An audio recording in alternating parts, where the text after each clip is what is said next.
बिस्मिल्लाहिर्रहमानिर्रहीम। अस्सलामु अलैकुम वरहमतुल्लाहि वबरकातुहू। नहमदुहु व नुसल्ली अला रसूलिहिल करीम, अम्मा बाद। एक ऐसा पक्का और सच्चा मोमिन जो जहन्नुम में ज़रूर जाएगा।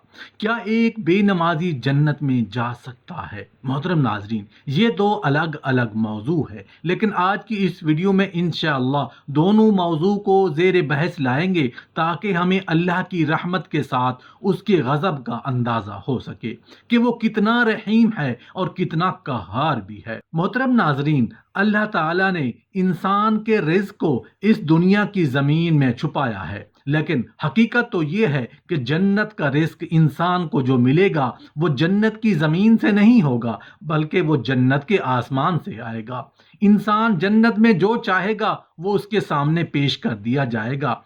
एक सवाल पूछा गया है कि क्या अल्लाह तबारक व ताला चाहे तो क़यामत में बेनमाजी को भी जन्नत में दाखिल कर सकता है?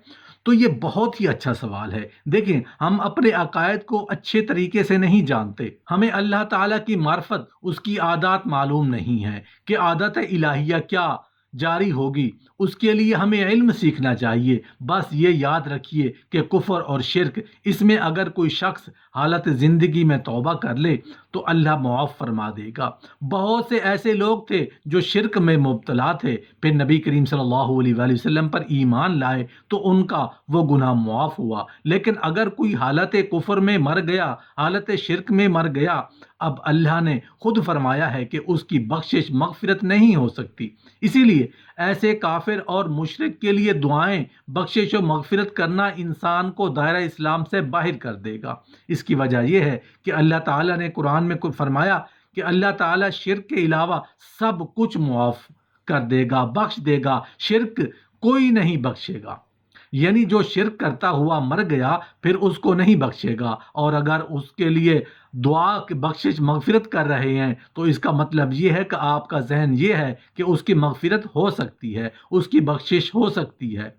अब ये जो आपका अकीदा है, आपका नज़रिया है, वो अल्लाह के हुक्म के ख़िलाफ़ हुआ, जिससे ज़ाहिर हुआ कि आपको अल्लाह ताला की बात पर एतमाद नहीं है। आप उसके बारे में कम अज़ कम शक में हैं कि अल्लाह के सरी हुक्म पर कोई शक का इजहार करे, अमली तौर पर यह साबित कर दे कि मैं उसको मशकूक समझता हूँ, तो दायरा इस्लाम से खारिज हो जाएगा। लिहाजा ऐसा आदमी दायरा इस्लाम से निकल गया। बाकी याद रखें, कितना ही बड़ा गुनाह कबीरा क्यों ना हो, हत्ता कि खुदकुशी से भी उससे इंसान दायरा इस्लाम से बाहर नहीं निकलता, और ये अल्लाह की मशीयत पर मौकूफ़ है। चाहे तो एक आदमी ज़मीन से आसमान तक गुनाहों को भर दे, अल्लाह ताला उसको बख्श दे और जन्नत में दाखिल कर दे, लेकिन ये आपको तरगीब नहीं दी जा रही। याद रखें, बेनमाजी के लिए बहुत शदीद सजाएं हैं। अल्लाह की मशीयत पर मौकूफ़ है, चाहे तो मुआफ़ करके जन्नत में डाल दे, और अगर वो पकड़ पर आ गया, वो बेनियाज ज़ात है, तो उसका अज़ाब बहुत सख्त, बहुत शदीद है। तो इसलिए इन बातों को मामूली भी ना समझा जाए, लेकिन इससे इतना ज़्यादा खौफजदा भी ना हुआ जाए कि अल्लाह की रहमत से इंसान मायूस हो जाए। बैलेंस कायम रखना चाहिए और अकीदा सीखिए। अगर आप मुसलमान घराने में पैदा हुए हैं तो इसका मतलब हरगिज़ ये नहीं कि आपको अब अकीदा नहीं सीखना। अगर कोई डॉक्टर के घर में पैदा हुआ, वो कहे जी मेरे तो अब्बा, दादा, मेरे चचा सब डॉक्टर हैं तो मैं भी डॉक्टर। भाई ये कैसे आप डॉक्टर? आप पढ़ें, आपको सब कुछ वो करना पड़ेगा जो आपके बुजुर्गों या रिश्तेदारों ने किया, तब कहीं जाके आपसे ये डॉक्टर बनेंगे। हमारे यहाँ मुसलमान घराने में पैदा होते हैं, बोलते हैं उस्ताद मुसलमान हैं, भाई मुसलमान तो, लेकिन जब तक अकीदों को दलाइल के साथ नहीं सीखेंगे आपको अपने अकीदे नहीं आएंगे। जब अकीदा आपके जहन में सही नहीं होगा तो शैतान आपके अकीदे में आराम से बिगाड़ पैदा कर देगा और आपको दायरा इस्लाम से बाहर खारिज कर सकता है। अबू मूसा अशअरी रज़ियल्लाहु अन्हु से रिवायत है कि नबी करीम सल्लल्लाहु अलैहि वसल्लम ने फरमाया, रोज़े क़यामत अल्लाह हर मुसलमान के हवाले एक यहूदी या ईसाई करेगा और कहेगा ये जहन्नुम से छुटकारे के लिए तेरा तावान है। एक दूसरी रिवायत में है कि क़यामत के दिन मुसलमानों में से कुछ लोग पहाड़ों की मानद गुनाह लेकर आएंगे। اللہ تعالیٰ ان کے یہ گناہ معاف کر دے گا۔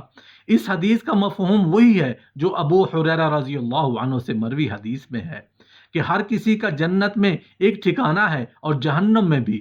مومن جب جنت میں جاتا ہے تو جہنم میں اس کی جگہ کافر چلا جاتا ہے، کیونکہ وہ اپنے کفر کی وجہ سے اس کا مستحق ہے۔ فقاق کا معنی یہ ہے کہ تو جہنم میں داخل ہونے والا تھا، اب یہ تیرا تاوان ہے، کیونکہ اللہ تعالیٰ نے جہنم کے لیے لوگوں کی اتنی مقدار متعین کر رکھی ہے جو اسے بھر دے گی۔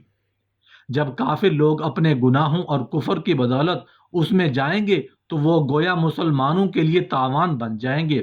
روز محشر اللہ رب العزت حساب کے بعد لوگوں کو ان کے ہاتھ میں نامہ اعمال تھمائیں گے۔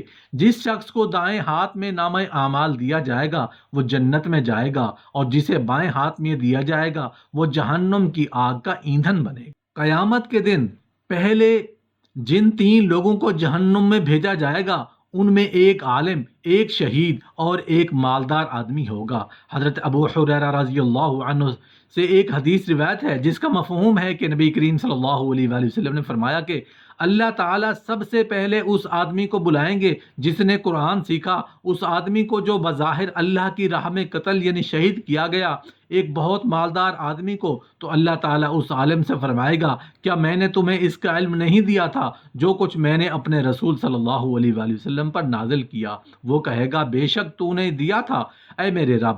اللہ فرمائے گا تو تمہیں جو علم دیا گیا تھا تم نے اس کے ذریعے کیا کیا؟ وہ شخص کہے گا میں دن رات تلاوت کرتا رہا، اس پر عمل کرتا رہا۔ اللہ فرمائے گا تو نے جھوٹ بولا، اور فرشتے بھی کہیں گے تو نے جھوٹ بولا۔ اللہ اس عالم سے کہے گا بلکہ تو نے یہ چاہا کہ تمہیں قاری اور عالم کہا جائے اور لوگوں کی طرف سے یہ کہہ دیا گیا۔ اور پھر مالدار آدمی کو بلایا جائے گا، وہ کہے گا اللہ کہ دیے مال سے صدقہ کرتا رہا، رشتہ داروں کا خیال رکھتا رہا، لیکن اللہ فرمائے گا تو نے جھوٹ بولا، بلکہ تم نے یہ چاہا کہ تمہیں سخی اور رحم دل کہا جائے اور لوگوں کی طرف سے کہہ دیا گیا۔ اس کے بعد شہید کو بلایا جائے گا اور اللہ اس سے کہے گا کہ تم کس وجہ سے قتل کیے گئے؟ وہ کہے گا کہ مجھے آپ کی راہ میں جہاد کرنے کا حکم دیا گیا تو میں نے قتال کیا، یہاں تک کہ میں تیری راہ میں قتل کر دیا گیا۔ اسے اللہ کہے گا کہ تو نے جھوٹ بولا، بلکہ تم نے یہ جو چاہا کہ تمہیں بہادر کہا جائے اور لوگوں کی طرف سے یہ کہہ دیا گیا۔ حضرت ابو حریرہ رضی اللہ عنہ فرماتے ہیں کہ اس کے بعد رسول اللہ صلی اللہ علیہ وآلہ وسلم نے میرے دونوں گھٹنوں پر ایک مبارک ہاتھوں سے ضرب لگائی اور ارشاد فرمایا اے ابو حریرہ، اللہ کی مخلوق میں سے یہ وہ 3 لوگ ہیں جس سے قیامت والے دن جہنم کی آگ بھڑکائے گا۔ ایک مرتبہ نبی کریم صلی اللہ علیہ وآلہ وسلم صحابہ کی محفل میں جلوہ فرما تھے۔ ایک شخص حاضر ہوا، عرض کرنے لگا یا رسول اللہ صلی اللہ علیہ وآلہ وسلم، کوئی ایسا مومن بھی ہے جو جہنم میں رہے گا؟ نبی کریم صلی اللہ علیہ وآلہ وسلم نے فرمانے لگے ہاں، ایک شخص ایسا ہوگا جو جہنم کی گہرائی میں 1000 سال رہے گا اور مسلسل اونچی آواز سے پکارتا رہے گا یا حنانو یا منانو۔ ایک دن وہ اس قدر اونچی آواز میں پکارے گا کہ حضرت جبرائیل علیہ السلام جہنم کے قریب سے گزرتے ہوئے اسے سن لیں گے۔ حضرت جبرائیل علیہ السلام حیران ہوں گے کہ یہ کیسی عجیب بات ہے، کوئی مسلسل یا حنانو یا منانو پکار رہا ہے۔ حضرت جبرائیل علیہ السلام اللہ کے عرش کے سامنے حاضر ہوں گے اور سر سجدے میں رکھ کر خدا کی تسبیح بیان کریں گے۔ اللہ فرمائے گا اے جبرائیل سر اٹھاؤ۔ جیسے ہی حضرت جبرائیل سر اٹھائیں گے اللہ فرمائے گا بتاؤ جبرائیل آج تم نے کیا عجیب دیکھا؟ حضرت جبرائیل عرض کریں گے اے ہمارے رب، میں نے جہنم سے آتی ہوئی ایک آواز سنی جو کہ گہرے گڑھے سے لگ رہی تھی، کوئی پکار رہا تھا یا حنانو یا منانو۔ اللہ فرمائے گا اے جبرائیل جہنم کے داروغہ مالک کے پاس جاؤ اور اسے کہو کہ جو بندہ یا حنانو یا منانو کی صدا لگا رہا ہے اسے جہنم سے نکال کر تمہارے حوالے کر دے اور پھر اسے تم میرے پاس لاؤ۔ حضرت جبرائیل علیہ السلام جہنم کے دروازے پر تشریف لے گئے، دروازے پر دستک دی، حضرت مالک باہر آئے۔ حضرت جبرائیل علیہ السلام نے انہیں اللہ کا پیغام پہنچایا۔ حکم سن کر حضرت مالک علیہ السلام جہنم کے اندر جائیں گے۔ نبی کریم صلی اللہ علیہ وسلم نے فرمایا جیسے ماں اپنے بچوں کو پہچانتی ہے بالکل اسی طرح حضرت مالک ایسے ہی جہنم کو जहन्नमी को पहचानते हैं, उसके बावजूद आप हन्नानो या मन्नानो कहने वाले शख्स को तलाश नहीं कर पाएंगे। बाहर तशरीफ़ लाएंगे, हज़रत जिब्राईल अलैहिस्सलाम से अर्ज़ करेंगे, ऐ जिब्राइल, जहन्नुम ने गहरा सांस लिया है, इसलिए कौन सी चीज़ पत्थर है, कौन सी चीज़ लोहा है और कौन इंसान है, उसकी पहचान नहीं हो रही। हज़रत जिब्राइल फिर अल्लाह की बारगाह में सजदा करेंगे। अल्लाह पाक इरशाद फरमाएंगे, ऐ जिब्राइल, सर उठाओ, तुम या हन्नानु या मन्नानु कहने वाले को क्यों नहीं लाए। जिब्राइल अलैहिस्सलाम अर्ज़ करेंगे, मौला, दारोगा जहन्नुम हज़रत मालिक ने भी मुआज़रत की है, कहते हैं जहन्नुम ने गहरी सांस ली है, जिसकी वजह से पत्थर लोहा इंसान में कोई फ़र्क नहीं रहा। तो ये सभी जलकर कोयला बन चुके हैं, किसी चीज़ की पहचान नहीं हो रही। अल्लाह पाक फरमाएगा, जिब्राइल, मालिक से कहो मेरा बंदा जहन्नम के फ़लाँ गड्ढे में फ़लाँ कोने में इस हालत में पड़ा हुआ है। हज़रत जिब्राइल जहन्नम के दरवाजे पर जाएंगे और हज़रत मालिक को या हन्नानो या मन्नानो पुकारने वाला का पता बताएंगे।